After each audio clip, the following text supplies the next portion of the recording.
उस आदमी ने अपनी जेब से 2 सोने के सिक्के निकाले, लेकिन वह सिर्फ एक कागज की तितली खरीदना चाहता था। दुकानदार ने जब वह तितली दिखाई तो वह उसे देखकर संतुष्ट हो गया और वहां से चला गया। लेकिन दुकान के मालिक को उन सोने के सिक्कों में कुछ अजीब लगा। अगले दिन वो आदमी फिर दुकान पर आया और उसने 2 सोने के सिक्कों के बदले ओरिगामी कला सीखने की इच्छा जताई। बातचीत के दौरान दुकानदार ने उससे उसके परिवार के बारे में पूछा।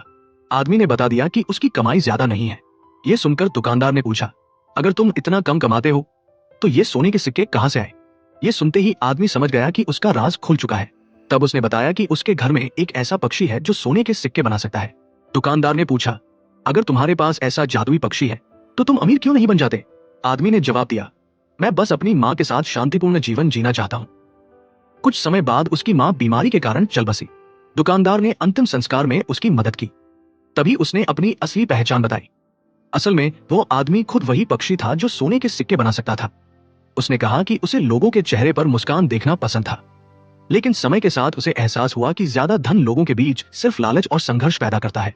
फिर एक दिन उसकी मुलाकात एक गरीब माँ और बेटे से हुई जो हमेशा मुस्कुराते रहते थे। वो हैरान था कि बिना धन के भी वे इतने खुश कैसे हैं। इस सवाल का जवाब जानने के लिए वो उनके साथ रहने लगा। एक दिन पड़ोसी ने अपने महंगे उपहार दिखाए। यह देखकर बेटे ने फैसला किया कि वो बहुत पैसा कमाकर अपनी माँ को खुश रखेगा। उस दिन के बाद वह सुबह से रात तक मेहनत करने लगा।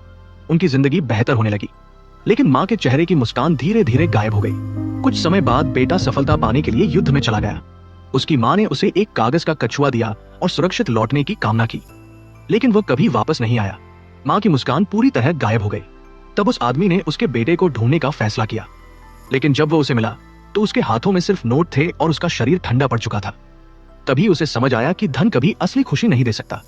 माँ के चेहरे पर मुस्कान लौटाने के लिए उसने अपनी सारी शक्ति इस्तेमाल कर खुद को उसके बेटे में बदल लिया। इसके बाद वह दिन रात उसकी माँ के साथ रहने लगा। लेकिन माँ के मरने से पहले उसने जो छोटा कागज का पक्षी बनाया था, उससे साबित हो गया कि वो पहले से ही उसकी असली पहचान जान चुकी थी।